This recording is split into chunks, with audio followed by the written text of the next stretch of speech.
Hi, I'm Bob Holcomb from Apex Automotive in Great Barrington, Massachusetts. Today we're going to be removing these rusted brake pins, or brake slides. As we can see, this caliper is quite rusty. It's been in the Northeast for quite a while. These bolts are sure to be stuck.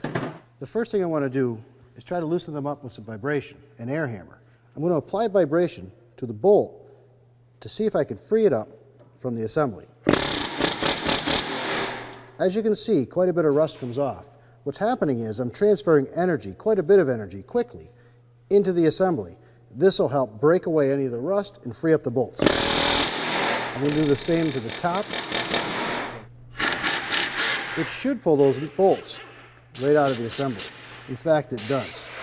These are the bolts that hold the pins in place. Now I can remove my brake caliper.